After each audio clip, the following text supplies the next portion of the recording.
Bonjour à tous, soyez les bienvenus sur LCI. C'est l'heure de votre grand dossier. Assaut massif sur la Russie, ce sera quitte ou double pour Zelensky. La plus grande attaque de drones depuis le début de la guerre, la voici. Des centaines d'engins lancés simultanément sur 10 régions russes, 3 morts, une vingtaine de blessés. Nous serons au cœur du réacteur avec Jérôme Garraud, notre correspondant à Moscou. Comment se sont réveillés les Russes ce matin? Quelle réponse du Kremlin? Vous saurez tout.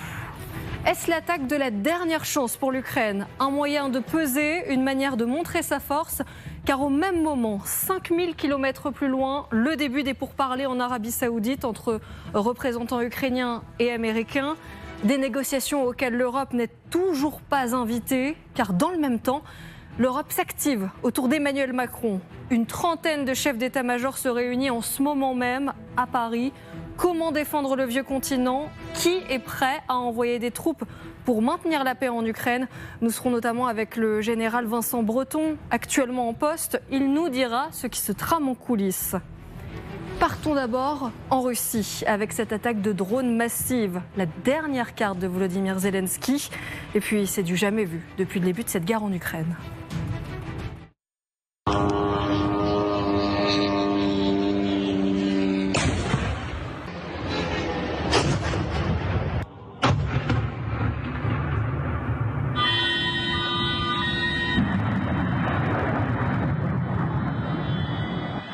Ici, il n'y a que des résidents, des gens ordinaires. On ne devrait jamais être impliqué dans les jeux politiques entre les puissants. C'est effrayant, dangereux. J'ai peur pour mes enfants et pour moi-même. C'est donc une attaque massive qui a eu lieu sur la Russie, qui a fait pour l'instant 3 morts et une vingtaine de blessés selon le ministère de la Santé. Pour en parler, on est avec Magali Barthès. Bonsoir Magali. Bonsoir. Éditorialiste international LCI. On est aussi avec Yves Doutrio. Bonsoir. Merci d'avoir accepté notre invitation. Vous êtes ancien ambassadeur de France à l'OSCE et représentant permanent adjoint de la France à l'ONU. Le général Dominique Trinquant, bonsoir général. Bonsoir. Ancien chef de la mission militaire française auprès de l'ONU. J'aurai grandement besoin de vos lumières devant le grand écran tout à l'heure. Tenez-vous prêts. Et puis Vincent Crouzet, bonsoir. Bonsoir Émilie. Merci d'être là, expert en renseignement, auteur de l'ouvrage « Comment vivre dans un monde en guerre » aux éditions La Martinière Jeunesse. D'abord, une première réaction et peut-être qu'on va d'abord se pencher sur cette carte pour montrer l'ampleur de cette attaque ukrainienne. Regardez ces 10 régions russes qui ont été visées simultanément. 343 drones abattus, d'après la Russie.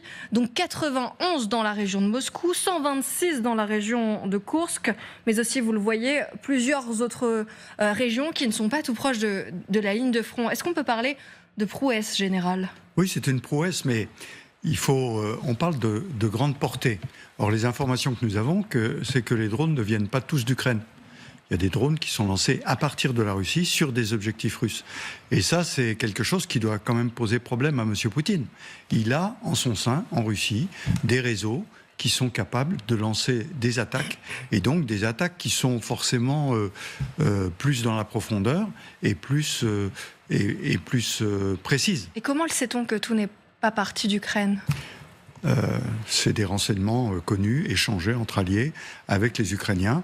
Je crois que les Ukrainiens l'ont même dit. Ils ont dit qu'ils avaient les menaces ne venaient pas que d'Ukraine, il y en avait à l'intérieur de la Russie. Et c'est important pour l'Ukraine de démontrer auprès de la Russie que de l'intérieur, la Russie peut être vulnérable. Yves Doutrio, et on imagine que ça va ne faire que monter la paranoïa de Vladimir Poutine, s'il sait qu'il peut être attaqué à l'intérieur même de son pays. Ce qui est à peu près certain, c'est qu'il y aura des représailles, comme à chaque fois, et même quand c'est même pas provoqué. Et là, on a eu encore le week-end dernier, la semaine dernière, des nuits de bombardements par des drones, par des missiles, avec des civils un peu partout en Ukraine. Je crois qu'on avait parlé d'Odessa, Kharkiv, Kiev également, un peu partout. Donc on sent que du côté russe, on est fébrile, on veut continuer à terroriser la population et puis essayer de gagner. Alors, on ne gagne plus tellement en Ukraine même, mais plutôt dans la zone de Koursk, puisque j'ai cru comprendre que le réduit ukrainien, pour le coup, se réduit de jour en jour. Or, pour l'Ukraine, avoir des terres occupées en Russie même, c'était un atout dans la négociation qui s'ouvre, enfin en tout cas avec les Américains, pas avec les Russes, parce qu'à ma connaissance, les Russes ne sont pas en Arabie Saoudite. A priori, non. Donc chacun essaie de part et d'autre de se positionner au mieux avant l'ouverture d'éventuelles négociations pour un cessez-le-feu. Les Ukrainiens par ces bombardements dont on vient de parler, les Russes en réduisant le réduit de Koursk, et on peut s'attendre malheureusement, enfin je crains, je pense que tout le monde voit ce risque, de représailles russes particulièrement brutales dans les nuits qui viennent. On va entendre dans un instant le porte-parole du Kremlin qui s'est exprimé ce matin, mais d'abord on va faire un petit détour par Moscou avec vous, Jérôme Garraud. Bonsoir, merci d'être avec nous depuis Moscou. Depuis ce matin, on entend le Kremlin qui dénonce une attaque visant des civils. Est-ce qu'on sait ce qui était visé précisément, Jérôme ? Bonsoir Émilie, bonsoir à tous. Alors en ce qui concerne la zone touchée autour de Moscou, ce sont plutôt des zones résidentielles avec des immeubles d'habitation, parkings de supermarchés qui ont été frappés par les drones. On ne sait pas évidemment précisément quelles étaient les cibles de l'armée ukrainienne, mais ces zones sont proches à chaque fois d'aéroports. Donc ça, c'est peut-être un élément de réponse. D'ailleurs, vous avez eu beaucoup de vols perturbés. Certains avions qui arrivaient de Turquie ce matin ont été détournés pour se poser dans les pays baltes avant de repartir vers la Turquie. Tous les vols étaient suspendus à un moment donné et ont pu reprendre leur cours en fin de matinée. Une autre cible cette fois qui est certaine, c'est le pétrole. On a appris dans l'après-midi qu'une station d'un oléoduc avait été frappée par cette attaque de drone et que le transit de pétrole depuis la Russie vers la Hongrie était interrompu. Donc là, il y a un message qui est limpide, d'autant plus que ces derniers mois, l'armée ukrainienne tentait régulièrement, avec succès souvent, de frapper ces stations de pétrole russes.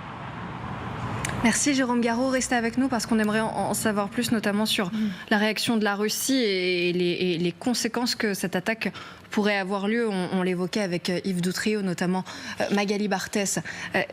C'est vrai qu'il y a 3 civils qui ont perdu la vie. Et puis on va l'entendre, Dmitri Peskov qui ne cesse de dire que ce sont les Russes qui sont visés directement et qu'il n'y avait aucun objectif militaire. C'est très compliqué, comme le dit Jérôme, de savoir ce qui était véritablement visé. Ce qui est sûr, c'est qu'il y avait un message politique.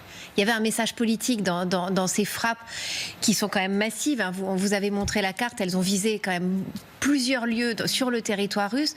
Message politique au moment où s'ouvrent les négociations en Arabie Saoudite entre les Américains et les Ukrainiens, au moment où le renseignement américain a été coupé, où les livraisons d'armes américaines ont été suspendues. C'est quand même une façon pour les Ukrainiens d'envoyer le message qu'ils sont capables de continuer à frapper le territoire russe, malgré justement la défection de cet allié américain sans lequel il n'aurait pas pu faire grand-chose depuis le début de la guerre, mais montrer qu'il y a une forme d'autonomisation finalement de l'Ukraine, qu'elle est capable de porter la guerre sur le territoire russe, et donc que la Russie a intérêt à accepter la trêve que propose aussi Zelensky. Zelensky et son équipe de négociateurs, donc qui est à Jeddah en Arabie Saoudite, dit ce qu'on voudrait, c'est une trêve dans les airs et sur les mers. Dans les airs, on voit que là, le message est, vous voyez, que nous, on a les moyens aussi de menacer cette trêve côté russe. Donc il y a vraiment un message qui est envoyé à Moscou, qui est envoyé aux Américains sur le thème nous avons encore les moyens d'agir malgré le fait que vous ne nous soutenez plus de la même façon. Alors évidemment, c'est un message politique, c'est un risque politique aussi, parce que ce qu'il va falloir voir, c'est comment réagissent les Américains qui n'ont qu'une obsession dans l'administration Trump, c'est que les armes se taisent. Comment est-ce qu'ils ont vu ces attaques la nuit dernière à Moscou ? On attend la réaction des Américains. Qu'en est-il de la réaction des Russes ? Jérôme Garraud, avant de vous libérer, on aimerait bien en savoir plus sur place. Qu'est-ce qu'on en dit ? Est-ce que le Kremlin promet une réponse terrible ? Alors là-dessus, on n'a pas encore d'informations. En revanche, c'est un sujet, ces attaques de drones, qui n'est pas du tout minimisé, qui n'est pas escamoté dans les médias russes. Avant de descendre pour venir vous voir en direct, je regardais un petit peu la télévision, la chaîne d'information en continu russe, et quelque chose d'assez notable et d'assez rare ces derniers mois, les images des explosions, des incendies qui se déclarent, les images des dégâts sur les immeubles résidentiels ce matin, tout ceci était diffusé, était montré à la télévision aux téléspectateurs. Du côté des réactions politiques, les députés de la Douma ont déclaré ce matin qu'il s'agissait d'un crime de guerre. Le Kremlin a également réagi en accusant l'Ukraine de chercher à perturber les négociations de paix. D'ailleurs, le représentant de l'OSCE qui se trouvait en ce moment à Moscou a été escorté par les autorités russes au pied de l'un des immeubles frappés par les drones pour lui montrer les dégâts. Le message en creux est assez clair. Il s'agit pour les Russes de montrer l'Ukraine et de dire que les Ukrainiens ne cherchent pas à négocier la paix mais veulent au contraire poursuivre la guerre coûte que coûte. Merci beaucoup Jérôme Garraud en direct de Moscou. On va écouter la réaction du Kremlin, Dmitri Peskov, qui s'est exprimé ce matin depuis Moscou. Le régime de Kiev n'abandonne pas la pratique des frappes. Il est important de noter que celui-ci frappe des infrastructures sociales, des immeubles d'habitation. Notre armée, de son côté, continue de frapper des cibles militaires et paramilitaires. Et le régime de Kiev s'en prend particulièrement aux immeubles résidentiels. Quant à notre armée, notre défense aérienne, ils ont fait du bon travail. Je vous voyais sourire parce qu'on connaît le narratif de la Russie. C'est pas vraiment une surprise de les entendre réagir de cette façon. Peut-être un mot sur le renseignement, Vincent Crouzet, puisque vous en êtes le spécialiste. Ça a été primordial pour mener de telles attaques. Oui, mais toutes ces cibles ont déjà été cartographiées très à l'avance. Là, les Ukrainiens n'ont pas besoin en fait du supply, du soutien américain ou de l'imagerie spatiale américaine pour en fait cibler ce qu'ils souhaitent. Ils ont cartographié. Enfin, toute la Russie, toutes les zones sensibles de la Russie sont parfaitement cartographiées par les Ukrainiens. Ils savent exactement où frapper. Ce qui me frappe dans cette histoire, c'est que en fait, la défense antiaérienne russe a été très inefficace. On se rend compte heure après heure avec les images que l'on reçoit. En fait, énormément de cibles ont été touchées et ça donne l'impression un petit peu, ces immeubles de grande hauteur, ces points hauts, que sont des cibles qui sont un petit peu indiscriminées, mais pas du tout. Ils l'ont fait à dessein, en fait, parce que c'est spectaculaire. C'est un son et lumière très, très efficace et ils montrent qu'ils sont capables de frapper n'importe où et quand ils le souhaitent, et c'est très important. La Russie parle de 343 drones abattus. Est-ce qu'on sait combien de drones ont été lancés? Quand on voit les images, en fait, certainement beaucoup ont touché leur cible. Là, sont des captures d'écran de particuliers. On a l'impression tout de même que beaucoup de drones sont parvenus sur cible. Il y a un autre élément, et Jérôme Garraud parlait des aéroports tout à l'heure. Il y a énormément de frappes qui ont concerné en fait l'environnement de Domodedovo, qui est un des deux principaux aéroports russes, à partir desquels en fait la flottille présidentielle et officielle russe décolle assez souvent. Donc c'est aussi un avertissement pour montrer qu'ils seraient capables éventuellement de porter atteinte à une haute personnalité russe à tout moment sur cette zone. Général. Juste, puisqu'on parlait des frappes ukrainiennes et des frappes russes, la grosse différence, c'est que les Russes frappent avec des missiles, avec des charges militaires extrêmement lourdes, des choses à 200, 250 kg, 300 kg. Là, on voit que les drones ont des capacités d'emport beaucoup plus légères. Et donc, ils frappent avec 20, 30 kg. On le voit très bien sur les frappes qui sont faites. Alors, quand ça tombe sur j'allais dire des oléoducs ou des systèmes comme ça, évidemment, l'incendie est important. Mais quand ça frappe sur les immeubles, on voit des dégâts qui sont quand même beaucoup plus limités. On voyait les images tout à l'heure. Sur les façades, on voit une fenêtre avec quelques débris autour. Mais voilà. Donc, si vous voulez, bien sûr, il y a des populations civiles qui sont frappées. Mais de l'autre côté, quand un missile tombe, ça n'a rien à voir. Ce sont des dégâts considérables. J'ai un tout petit scoop, c'est que depuis quelques jours, un certain nombre de drones ukrainiens sont équipés d'intelligence artificielle embarquée et donc ne sont plus pilotés et commandés à distance. Donc une fois que la cible est déterminée, le drone se débrouille tout seul. Et souvent les opérations de brouillage en fait, qui mettaient en échec des attaques de drones l'étaient en fait sur la télécommande ou sur le pilotage, sur la fréquence de pilotage en fait, du drone, ce qui n'est plus le cas aujourd'hui. Ce n'est plus le cas aujourd'hui sur un certain type de drone ukrainien. Parce que les Ukrainiens ont réussi à progresser de ce point. Énormément. Énormément. Autre réaction russe, puisqu'on a entendu le porte-parole du Kremlin parler. Là, je vais vous faire écouter, je vais même vous lire ce qu'a dit la Douma. Alors évidemment, on ne va pas s'attendre à une réaction très modérée. C'est Andrei Kartapolov, le chef de la commission de la défense de la Douma, qui dit que la décision appartient au commandant en chef suprême Vladimir Poutine. Mais je pense qu'il ne serait pas déraisonnable de lancer l'Oreshnik, le fameux Oreshnik. Mieux encore, d'en lancer plusieurs. Alors pour ceux qui auraient raté cet épisode, parce qu'il en a été beaucoup question, notamment en décembre, lorsque les Russes l'ont utilisé pour la première fois sur la ville de Dnipro, en Ukraine. C'est un nouveau missile de balistique moyenne portée qui est plutôt destiné à atteindre l'Europe occidentale. Oui, qui peut porter une charge nucléaire. Absolument, charge conventionnelle et nucléaire. Quand le mot d'Oreshnik est prononcé, en fait, c'est le mot nucléaire aussi qui est prononcé. C'est une véritable intimidation, c'est une façon de vouloir faire peur. Et à chaque fois, c'est souvent le même scénario, c'est-à-dire c'est dans l'entourage de Vladimir Poutine les plus jusque-boutistes qu'il appelle à aller encore plus loin et avoir des représailles extrêmement dures en utilisant ce missile dont le seul nom est vraiment destiné à faire peur.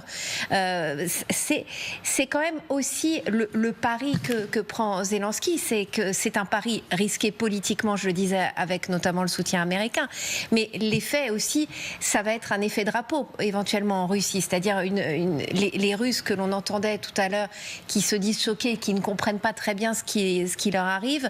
Voilà, est-ce que ça peut amener davantage de soutien? On sent que du côté de la Douma, et c'est ce que racontait notre correspondant Jérôme Garot toute la journée, il y a une réaction très politique aussi qui se met en place pour appeler justement à serrer encore davantage les rangs, à menacer l'Ukraine de représailles extrêmement dures. Alors, quelques heures après cette attaque massive, des pourparlers ont démarré à Jeddah, en Arabie Saoudite, entre Américains et Ukrainiens. C'est là que vous vous trouvez, Thomas Misraki. Bonjour.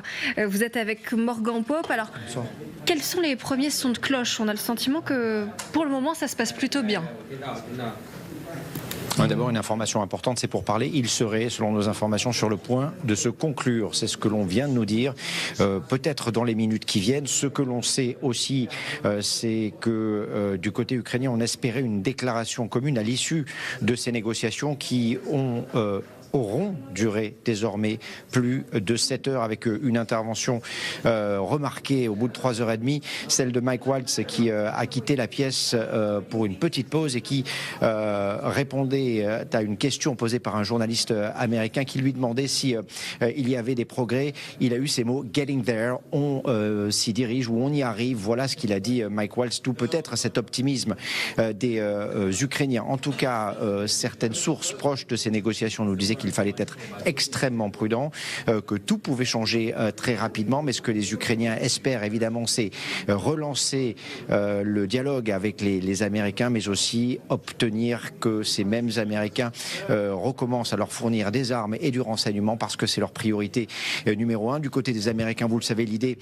c'est d'arriver à une paix rapide, de signer cet accord sur les terres rares dont on a beaucoup parlé, qui devait être signé le 28 février dernier à la Maison-Blanche et qui finalement ne l'a pas été en raison de l'altercation entre Volodymyr Zelensky et les présidents et vice-présidents américains. Enfin, les Américains qui espèrent aussi pouvoir relancer ce processus donc pour une paix rapide. Ce que proposent les Ukrainiens, c'est très simple. D'abord, la signature de cet accord et ensuite peut-être un cessez-le-feu en mer et dans les airs. Voilà ce qu'ils proposent juste avant le début de cette réunion aujourd'hui. Le chef de cabinet de Volodymyr Zelensky a eu ces mots: nous n'avons jamais été aussi proches d'un cessez-le-feu. Merci beaucoup Thomas Misraki avec Morgan Pope depuis Jeddah en Arabie Saoudite. Yves Doutrio, 7 heures de négociation, est-ce qu'il faudrait être déçu s'il n'y a pas de prise de parole commune entre Ukrainiens et Américains à l'issue de la réunion? On sait que les Ukrainiens l'espèrent. Oui, c'est toujours mieux, effectivement, de marquer ainsi, non pas l'aboutissement, mais une étape dans les discussions. Ceci dit, je ne sais pas ce qu'en pense le côté américain, et c'est pas parce qu'il n'y a pas de déclaration. De toute façon, ils vont quand même s'exprimer les uns et les autres, je pense, devant la presse. D'ailleurs, on voit que l'envoyé spécial américain s'est déjà exprimé avec quelques mots, disant qu'on y allait. C'est un peu short. Enfin, pardon, excusez-moi. Il disait on y arrive. On y arrive. Bon, alors, simplement, de toute façon, peut-être l'accord qui a été évoqué par M. Misraki sur les terres rares, dont on a parlé depuis fort longtemps et qui est apparemment prêt. Mais je rappelle que cet accord sur les terres rares, c'est pour vraiment après, non seulement le cessez-le-feu, mais même après un accord de paix. On ne va pas envoyer des ingénieurs américains chercher des terres rares ou des ouvriers dans la situation dans laquelle est l'Ukraine aujourd'hui, et ça ne va pas changer comme ça dans quelques jours, certainement pas. Alors, l'aide, puisque les Ukrainiens souhaitent que les Américains reprennent l'aide, y compris le renseignement et tout le reste, ça, c'est toujours la douche écossaise avec l'administration Trump. On accorde de l'aide et puis on la retire, et puis on l'a au fur et à mesure du développement de la négociation. Or, il faut quand même constater qu'à ce stade, à ma connaissance, la négociation du côté russe, parce que finalement, c'est pas les Américains qui vont décréter le cessez-le-feu, c'est évidemment les deux belligérants. Même s'ils aimeraient bien. Oui, mais c'est pas eux qui décident sur le terrain, et c'est pas eux qui vont donner les ordres aux militaires ukrainiens et surtout russes. Donc, ce soir à Jeddah, on ne connaît pas la position russe. Alors, il y a des propositions ukrainiennes qui me paraissent intéressantes et intermédiaires. C'était donc une no-fly zone, enfin une trêve aérienne et maritime sur la mer Noire. Il va en être question devant le grand écran, c'est même le général qui... Et j'ai cru comprendre une source américaine, je crois hier, on disait, mais oui, ça peut être intéressant, mais bon, qu'est-ce que ça signifie? Et est-ce que du côté russe, on l'accepte? Donc vous voyez, il y a encore énormément de points d'interrogation. Alors, on ne peut que souhaiter que Ukrainiens et Américains se réconcilient après ce malheureux incident de la Maison-Blanche. Peut-être qu'on envoie le chemin, mais ça ne veut pas dire qu'on a un cessez-le-feu ce soir, qu'il y ait une déclaration ou pas, puisque vous m'aviez interrogé. Les discussions se passent plutôt bien, c'est le message qui est envoyé par les deux parties et qui nous est raconté par notre journaliste sur place. On revient dans un instant. Nous ne serons pas à Jeddah, mais plutôt à Paris, où se réunissent en ce moment même des 31 chefs d'état-major autour d'Emmanuel Macron. Comment défendre l'Europe? Qui est prêt à envoyer des troupes pour maintenir la paix en Ukraine? On en débat dans un instant, et surtout, ce sont eux qui sont en train d'en parler.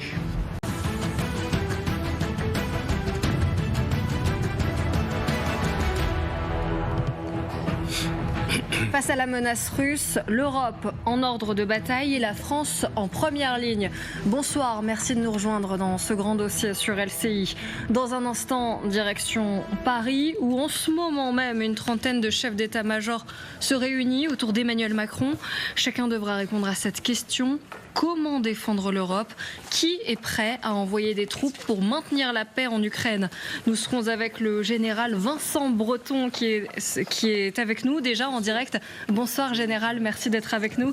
Directeur du Centre interarmé de doctrine et d'expérimentation. Vous êtes au Forum de la défense et de la stratégie qui se tient donc en ce moment à Paris.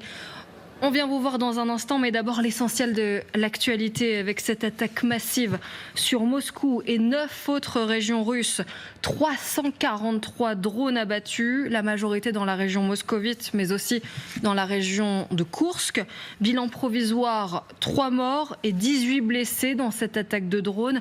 C'est la plus massive depuis le début de la guerre en Ukraine.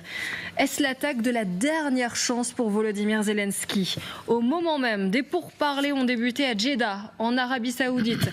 Plus de 7 heures de discussion entre délégations américaines et ukrainiennes. Pour le moment, on parle de discussions constructives et d'après nos informations exclusives LCI, les Ukrainiens espèrent une prise de parole conjointe. Et puis les suites de cette collision en mer du Nord entre un pétrolier et un navire cargo, cela s'est passé au large de l'Angleterre. Un mort et des dizaines de blessés. Un homme vient d'être arrêté pour homicide involontaire par négligence rare. Retour à Paris, où la résistance européenne s'active autour d'Emmanuel Macron. On le disait, une trentaine de chefs d'état-major se réunissent en ce moment même. Margot Haddad, bonsoir. Vous êtes là où tout se passe et il est très clair qu'Emmanuel Macron se pose en chef de guerre de l'Europe.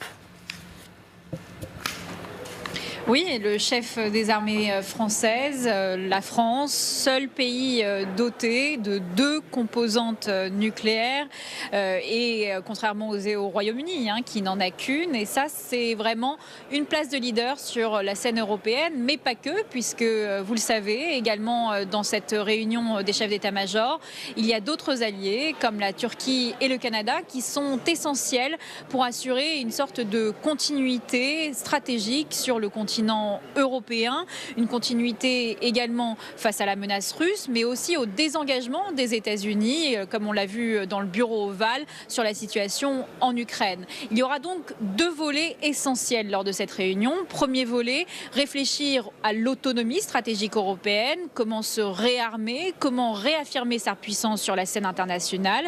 Et puis, deuxième volet, trouver un moyen d'avoir des garanties de sécurité pour l'Ukraine. Pour l'instant, 2 options sont sur la table. La première, ce serait d'envoyer des troupes de maintien de la paix en Ukraine, des troupes européennes, mais cela pose problème au sein même des chefs d'état-major européens et donc les discussions sont en cours. Deuxième volet, trouver un moyen d'assurer la continuité et de renforcer l'armée ukrainienne elle-même afin qu'elle puisse avoir et garantir une paix durable dans le temps avec ses propres unités, Émilie. Merci beaucoup Margot Haddad. Général Trinquant, je voyais votre air satisfait en entendant les explications de Margot Haddad. C'est important ce qui se passe en ce moment à Paris ? Oui, c'est très important. 31 chefs d'état-major, je crois que c'est la première fois qu'il y en a autant.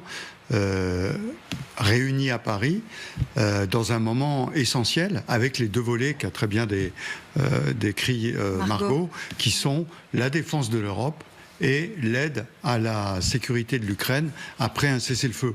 Et ce sont donc les 2 volets importants dans lesquels il y a urgence. Il y a une réunion en Arabie Saoudite dont on espère qu'il sortira peut-être quelque chose pour le deuxième volet, mais pour le premier volet, le réarmement de l'Europe, c'est sur le long terme. Mais il faut commencer maintenant. Les analyses conjointes des pays européens et de l'OTAN disent que dans 4 ou 5 ans, s'il y avait une trêve, M. Poutine aurait remonté son outil de guerre pour être capable de continuer la guerre dans d'autres pays. On parle beaucoup des pays baltes, naturellement, dont je rappelle qu'ils étaient des annexes russes. Donc voilà, donc ça veut dire qu'on a 4 ou 5 ans pour remonter la pente. Alors, qui est présent sur place ? On le disait, 31 chefs d'état-major réunis, ceux de l'OTAN, de l'Union européenne, mais aussi de la Grande-Bretagne et de la Turquie. L'Australie et le Canada sont aussi représentés. Puis vous l'avez remarqué, il y a évidemment un grand absent. Ce sont les États-Unis qui n'ont pas été invités. Alors quand on pose la question à l'Élysée, pourquoi ? L'Élysée répond qu'il s'agit uniquement des chefs d'état-major des pays qui souhaitent prendre leurs responsabilités. Voilà, le message est envoyé. Général Vincent Breton, vous êtes donc avec nous, directeur du Centre interarmé de concept et doctrine et d'expérimentation. Merci d'être avec nous. Général, est-ce que c'est important que la France endosse le rôle de leader militaire de l'Europe ? Alors oui, effectivement, c'est très important. La France, au moment où on entend beaucoup de French bashing dans notre pays, je pense que cet événement est la preuve que la France reste un phare de la diplomatie mondiale. Et puis également, Paris reste la capitale de la réflexion stratégique. Et puis, capitale aussi, porter les valeurs occidentales à travers le monde. Beaucoup disent également, Général Breton, que l'Europe est fracturée, que l'Europe mise son avenir en ce moment même. Que ressentez-vous, vous, de votre côté ? Est-ce que vous pensez que cette Europe-là est capable de s'entendre et rapidement ? Alors effectivement, c'est un grand moment de cohésion très important pour la suite de la construction européenne, pour l'avenir de la sécurité du continent européen. Donc c'est un grand moment de fierté pour nous militaires de voir effectivement la France capable de réunir autant de chefs d'état-major autour du président de la République et de notre chef d'état-major, le général Burkhard. Yves Doutrillo, c'est vrai qu'on est en train de vivre des moments cruciaux. On ne cesse de le répéter ces dernières semaines avec des réunions à répétition et puis surtout des leaders qui s'activent en Europe particulièrement. Et ça, c'est vrai que beaucoup avaient un peu d'appréhension. C'est un vrai choc. On aurait pu le prévoir entre nous, puisque beaucoup de déclarations de M. Trump ne devraient pas tellement nous surprendre. Pendant toute la campagne électorale, ça avait été dit. Et ces déclarations par rapport à l'OTAN, l'article 5, tout ça, c'est pas vraiment nouveau. Et il y avait le premier mandat de M. Trump. Oui. Et c'est vrai qu'en 2017, lors du discours de la Sorbonne sur l'autonomie stratégique, le président Macron avait prêché un peu dans le désert. Nous avions noté le discours sur l'autonomie stratégique, mais du côté de l'Allemagne et de la plupart des autres pays de l'Union européenne, on avait trouvé que c'était intéressant, mais on n'avait pas du tout senti qu'il y avait cette urgence. Je me souviens aussi d'un discours de Macron à Bratislava en juin 2023, où il avait très clairement indiqué qu'il y avait des élections aux États-Unis, on le savait, qui se préparaient en 2024. Il avait même d'ailleurs dit, quel que soit le vainqueur, de toute façon, nous, Européens, il faut notre autonomie stratégique, parce que les États-Unis, vous connaissez le discours, s'intéressent de plus en plus, depuis Obama, à l'Indo-Pacifique et à la Chine, et que donc, il y aura bien un moment où il faudra qu'on prenne nos responsabilités. Alors, ce moment, on a peut-être trop tardé, et maintenant, on se rend compte, comme vient de le dire le général Trinquant, que pour nous remettre à niveau, il faut plusieurs années, et donc, il est normal qu'on prenne des décisions. Alors, il y a eu un Conseil européen à 4 jours, on a parlé de financement, mais enfin, il faut reconnaître que ce financement, pour un pays comme la France, pose problème, parce que bien sûr, on pourra peut-être avoir un prêt européen pour l'ensemble des pays concernés de 150 milliards, et Madame Ursula von der Leyen, très généreusement, nous autorise à dépenser plus, à nous endetter plus en France, au-delà de 3% des critères de Maastricht. Mais nous sommes déjà à plus de 5% de déficit par rapport au PIB. Donc vous voyez, il y a un vrai problème de financement, et puis il y a un problème de technologie, et c'est une grande chance pour l'industrie d'armement en France et dans d'autres pays européens, parce que ce qu'on va supporter surtout, c'est des coproductions entre plusieurs pays européens pour nous mettre à niveau. Magali, ce que l'on constate en tout cas, c'est que Emmanuel Macron est toujours en première ligne ces dernières semaines. Absolument. C'est vrai que c'est lui qui a un rôle diplomatique essentiel, qui, en effet, après la dispute dans le bureau ovale, la crise dans le bureau ovale, c'est lui qui a essayé aussi de remettre autour de la table les Européens. Il a multiplié les réunions, il est allé à Londres. Sur le volet purement diplomatique, il y a eu ce conseil aussi européen dont vous parliez à Bruxelles, et là, on a le volet militaire. Et c'est vrai qu'on n'est pas habitué du tout à voir ce genre d'image. Normalement, ce ne sont pas des réunions qui sont en plus avec des caméras. Et là, ce qui frappe, évidemment, c'est la façon dont les Européens, les membres de l'OTAN, serrent les rangs, mais sans les États-Unis. Ça montre à quel point il y a un changement d'époque. Les Américains n'ont pas été invités. En fait, cette menace russe, elle est un véritable défi pour l'Europe, elle est un véritable défi pour la défense européenne. Mais ce qui se passe aux États-Unis est un changement de paradigme tel que ça pose des défis qui sont là aussi colossaux pour l'Union européenne. Et c'est vrai qu'on a un Emmanuel Macron qui essaye de se poser en leader. Alors c'est un rôle qu'il a toujours affectionné. Il a toujours voulu, depuis qu'il est arrivé, on se rappelle du discours de la Sorbonne juste pendant le premier mandat, où déjà il parlait de défense européenne. Il voulait essayer d'impulser quelque chose. Mais c'est vrai qu'il y avait très peu de répondants. Et depuis que, justement, il y a cette défection américaine, on sent qu'enfin, il y a quelque chose qui est en train de prendre, parce qu'il y a une urgence qui est non seulement russe, mais aussi américaine. Oui. Général Breton, vous êtes toujours avec nous. Je voudrais évoquer avec vous les atouts français, parce que oui, il y en a. On a tendance à se flageller, mais il n'empêche qu'on n'a pas de quoi rougir, notamment quand on voit nos hommes, 200 000 militaires, ce qui fait de notre armée la deuxième d'Europe, nos avions de combat, les Rafales, notre dissuasion nucléaire. Est-ce que c'est tout ça qui fait que la France a peut-être la meilleure armée d'Europe ? C'est tout ça et plus que ça, puisqu'on peut commencer par la France. La France, membre fondateur de l'Union européenne et de l'OTAN. Donc la France, moteur de la construction européenne depuis le début. La France également membre du Conseil de sécurité des Nations Unies. Pays doté de l'arme nucléaire, vous l'avez évoqué effectivement. Et puis sur les armées françaises, c'est effectivement des armées qui sont aguerries, qui ont une grande expérience au combat. Donc une expérience certes qui s'est façonnée ces dernières années dans des conflits asymétriques, donc on n'est pas dans des conflits de haute intensité comme on peut le voir en Ukraine, mais on dispose d'atouts effectivement considérables. Donc au-delà des dissuasions nucléaires, on a également des forces conventionnelles qui sont quand même d'un excellent niveau, donc des forces spéciales, on a un modèle d'armée complet, donc c'est-à-dire vraiment on a un outil de défense qui est complet. Et donc je citais les forces spéciales, je peux citer aussi la cyberdéfense, cybersécurité.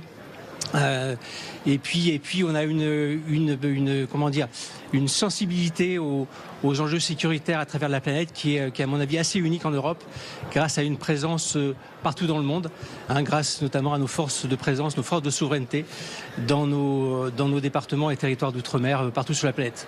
Le soleil ne se couche jamais sur les armées françaises. Voilà. Merci beaucoup, Général Vincent Breton, d'avoir accepté notre invitation dans ce grand dossier. Je vais avoir besoin de vos lumières, Général Trinquant, pour bien comprendre ce qui se joue en ce moment, pendant cette réunion entre chefs d'état-major. Notamment, il y a beaucoup de questions qui sont mises sur la table, notamment la défense de l'Europe, mais aussi la défense de l'Ukraine.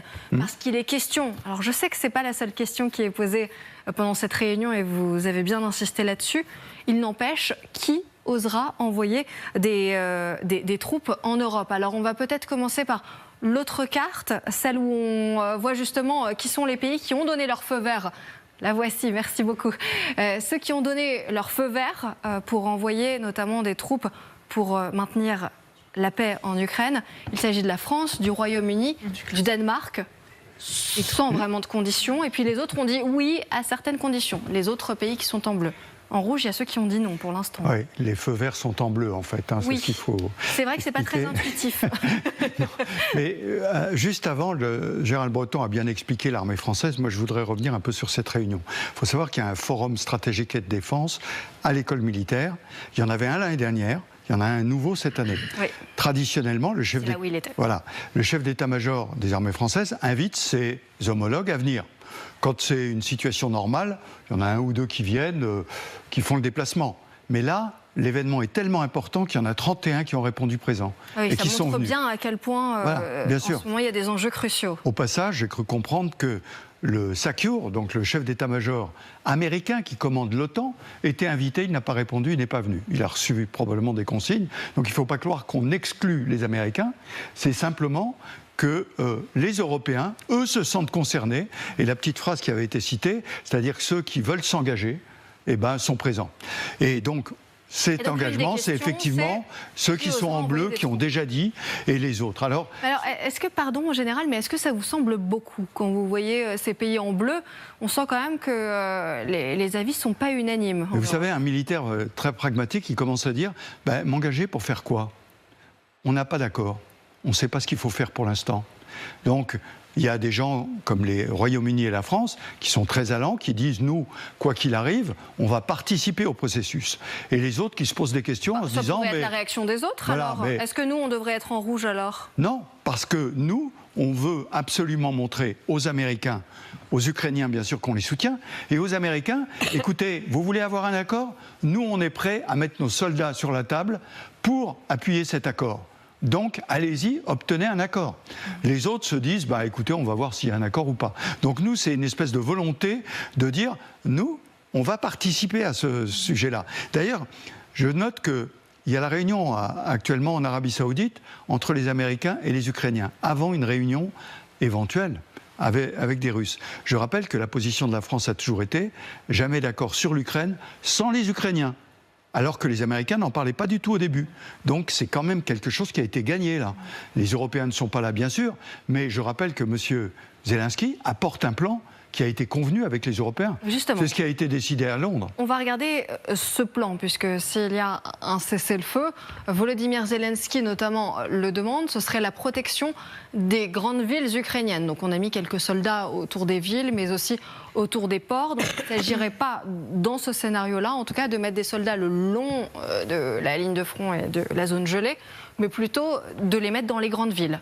Alors la première étape qu'il présente, c'est un mois d'une trêve des attaques aériennes et des attaques dans la mer Noire. Oui. Alors, qu'est-ce que c'est ? On peut montrer l'autre carte, alors, où on voit aussi les bateaux. Comme ça, vous aurez tout. Mais ça montre une balance. Je rappelle que la mer Noire est quasiment interdite aux forces russes. Elles sont dans la mer d'Azov ou ici, mais elles ne viennent plus. Elles n'ont plus les moyens. Elles ont été attaquées, détruites, les bateaux russes. Et en revanche, les attaques aériennes, c'est la prépondérance russe sur le territoire ukrainien.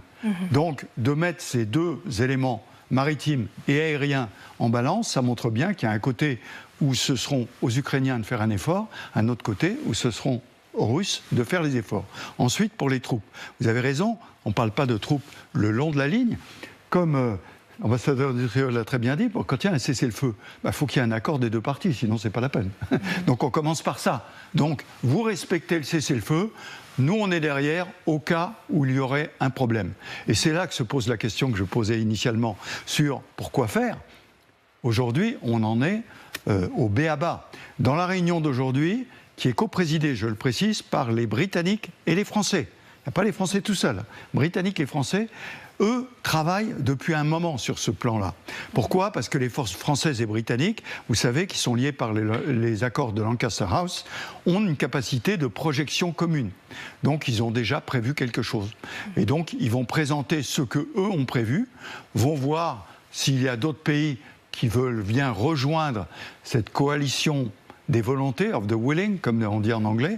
Et puis, à ce moment-là, on va voir si on est capable de dire ça y est, il y a un accord, nous, on est prêts et on va monter. Alors, oui, et ça, c'est pas sûr que Vladimir Poutine dise oui, évidemment, à la présence de toutes ces forces. Alors, mon sujet, c'est qu'on a raison de le présenter, c'est de la volonté, mais que les Russes disent non, pour l'instant.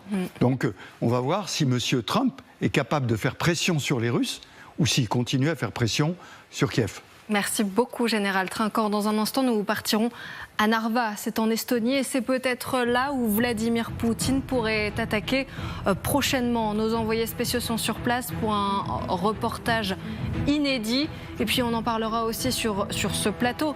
Quelle est la prochaine cible des Russes ? Oui, peut-être l'Estonie, les pays baltes, mais aussi la Pologne qui commence à se barricader. A tout de suite sur LCI.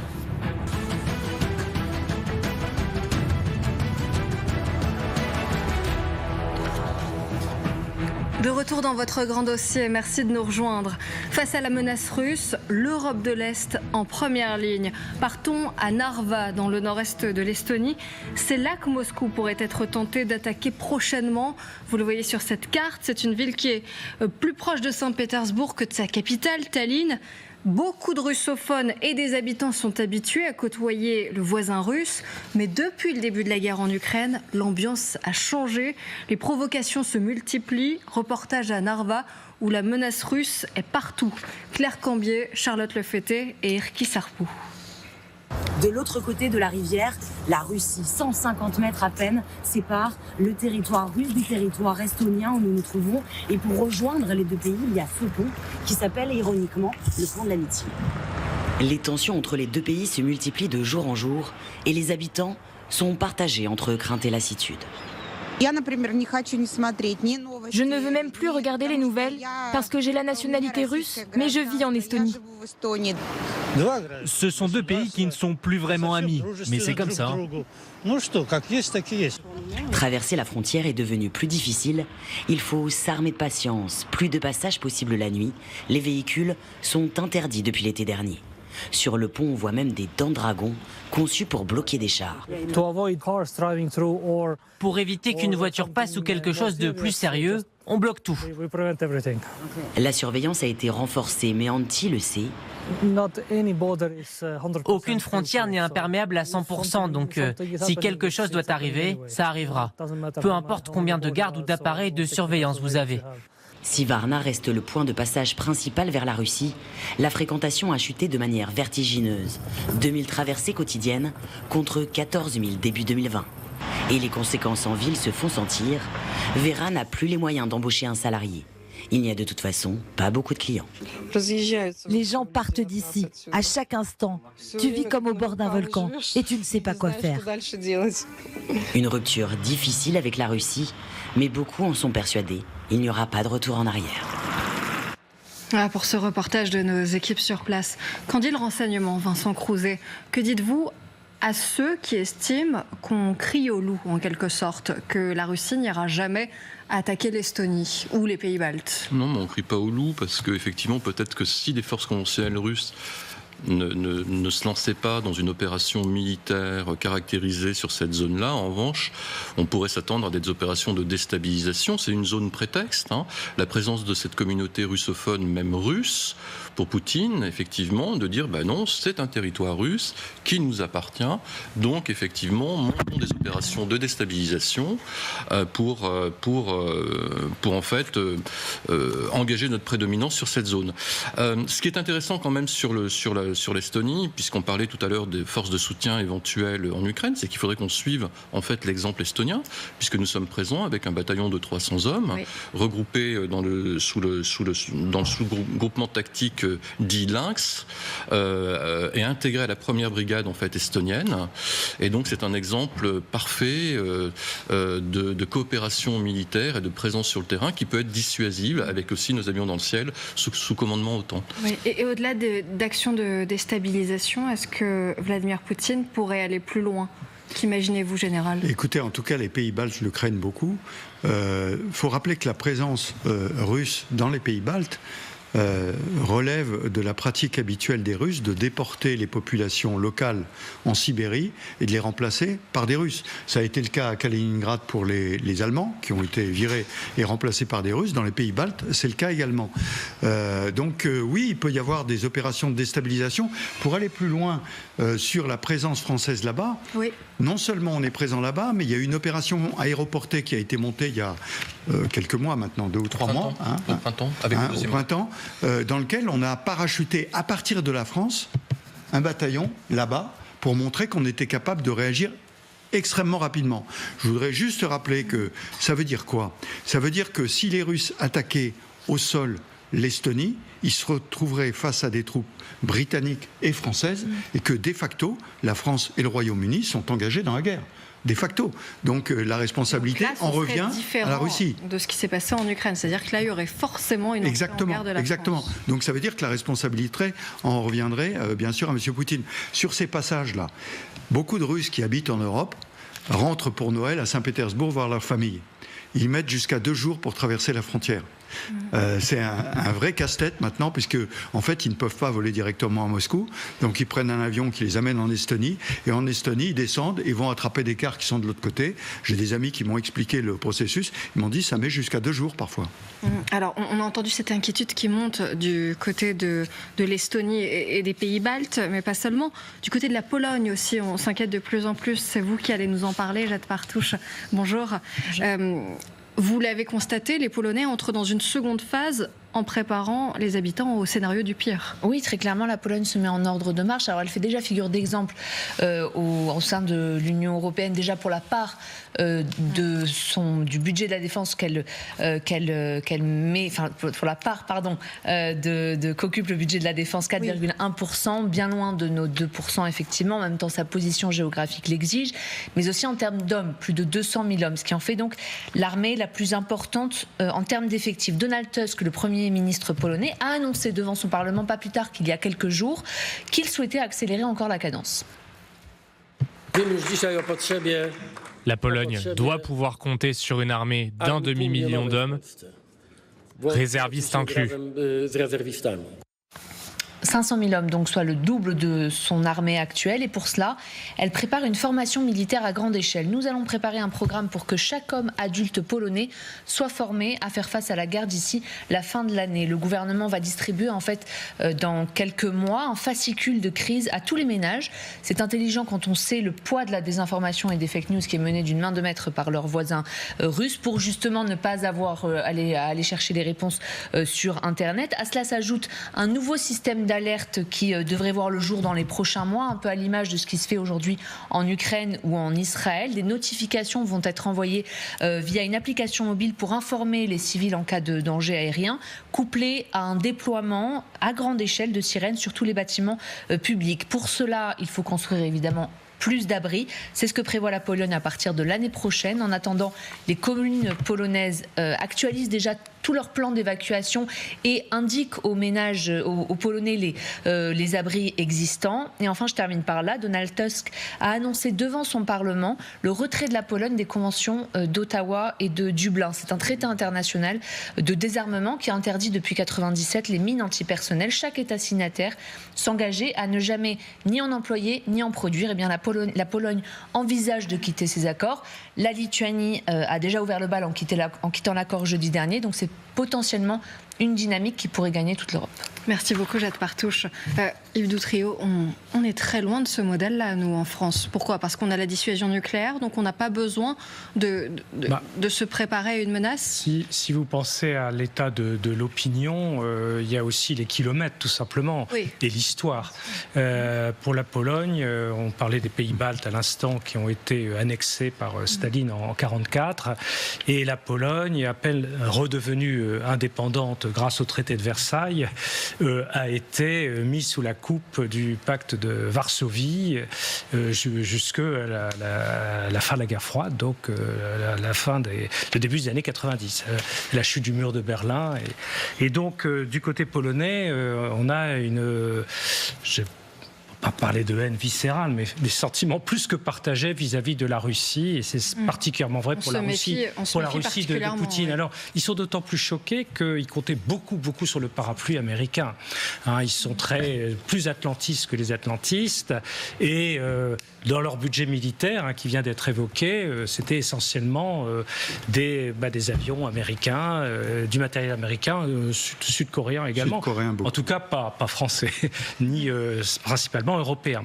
Alors les choses peuvent évoluer parce qu'ils sont aussi sensibles, comme l'est la France maintenant, aux besoins d'autonomie stratégique. Parce qu'on parlait d'autonomie stratégique, comme je disais tout à l'heure, en 2017, les Polonais, ils n'étaient pas vraiment intéressés. Oui, on fait un effort de défense.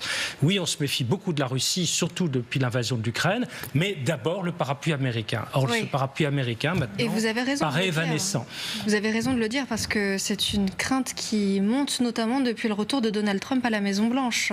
Ouais, j'ai suivi 2 fois Joe Biden en Pologne pendant les premiers temps de la guerre, et l'accueil qu'il avait en Pologne était absolument incroyable. C'est-à-dire que ces Polonais viscéralement atlantistes, parce que pour eux le parapluie américain ça veut tout dire, mais accueillaient ce chef d'État américain comme leur principale garantie de sécurité. Si Biden était là à Varsovie à s'exprimer devant les étudiants, à faire une espèce de meeting en plein air, c'était qu'ils ne pouvaient jamais les lâcher. Et en fait, c'est vrai que leur monde a radicalement changé avec l'arrivée de Donald Trump, dont on ne sait pas très bien, en effet, si un membre de l'OTAN a été attaqué, quelle serait véritablement la réaction américaine. On voit à quel point il fait planer le doute, même si la Pologne, elle, finance sa défense. Donc ça devrait être quand même trouvé grâce aux yeux de Donald Trump.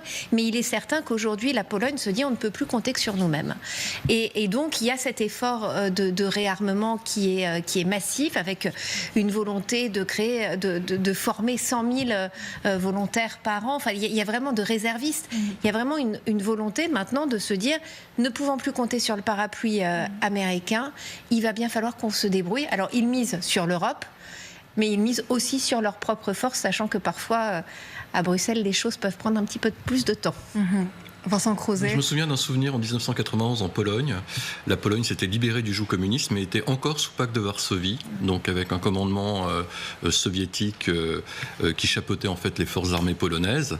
Et les Polonais s'amusaient beaucoup à jouer au chat et à la souris avec les Russes, c'était leur jeu préféré. Général. Oui, non, on doit toujours prendre un peu de recul historique. L'antagonisme entre la Pologne et la Russie est séculaire. C'est des siècles d'histoire, quand on regarde les cartes d'ailleurs. Au passage, quand on regarde les cartes, M. Poutine veut rectifier la carte de l'Ukraine à l'Est. Pourquoi on ne se pose pas la question des frontières entre l'Ukraine et la Pologne, entre la Pologne et l'Allemagne? Je rappelle que toutes ces frontières, elles datent de 1945. Et que si on en conteste une, pourquoi on ne contesterait pas les autres? Donc il est en train de chambouler complètement le château de cartes qui avait été mis en place en 1945. Donc c'est vraiment des sujets qu'on doit se poser. Et pour les Polonais, leur relation avec les Américains, on l'oublie aussi, mais ils ont leur général Lafayette. Et il y a une communauté polonaise extrêmement importante aux États-Unis. Et donc, ces liens étaient importants, mais effectivement, M. Trump change un peu la donne actuellement. Oui, ça risque de tout changer ces prochaines semaines peut-être. En tout cas, tout semble s'accélérer de jour en jour. Merci beaucoup d'avoir été avec nous dans ce grand dossier.